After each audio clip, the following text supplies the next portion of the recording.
When Erdogan took power in 2003, he faced many challenges. Turkey, for the last 3 decades, had sky-high inflation rates, and constant military coups didn't help the economy either.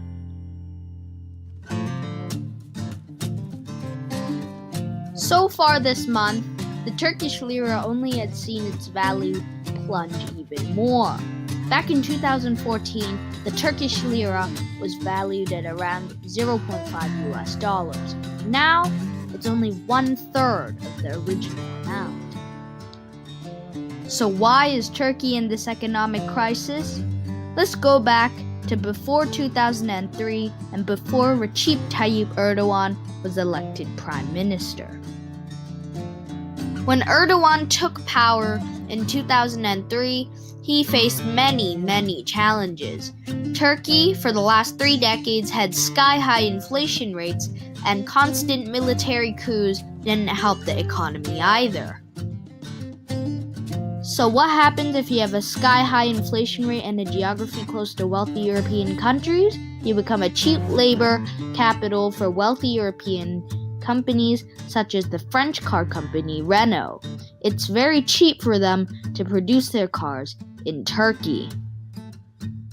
You might think that having cheap labor is good for a country's economy, but the European companies which had factories in Turkey normally didn't keep the money earned from the factories in Turkey due to the sky-high inflation rates. In 2003, Recep Tayyip Erdogan was elected Prime Minister of Turkey.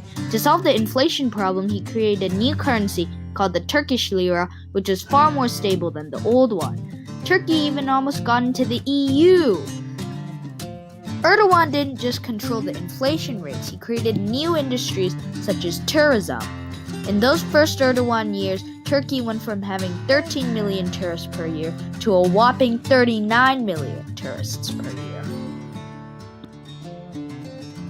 As a matter of fact, Turkey even won the Eurovision Song Contest of 2003.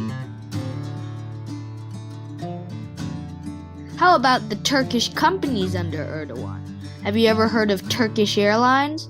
Turkish Airlines was just a very normal carrier back in the 90s, but now they're one of the world's safest and most reliable carriers.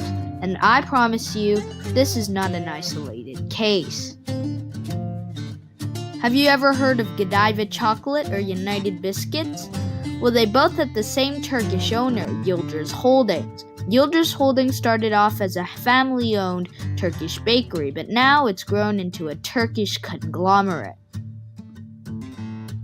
As you know, Turkey was about to become a member of the European Union, but negotiations stalled and Erdogan lost his patience.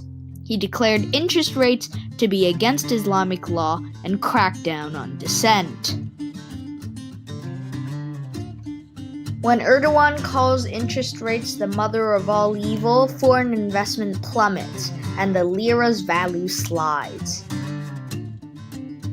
In Erdogan's new economic policy, if you need money to pay for your spending, you just print it. In less than 2 years, Turkish banks have given more than $50 billion in loans, and all of this with almost no interest. And the result of this, the Turkish lira goes into a crazy devaluation. And analysts say if Turkey does not quickly implement reforms, Turkey's inflation rate will be at 22% by the start of 2019.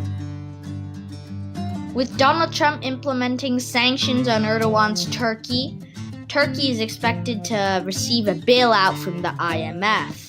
But this can only end up in 2 scenarios. The first scenario is that Turkey turns into a second Venezuela, or Turkey receives a bailout from China. So what's next for Turkey? Please comment, like, and subscribe.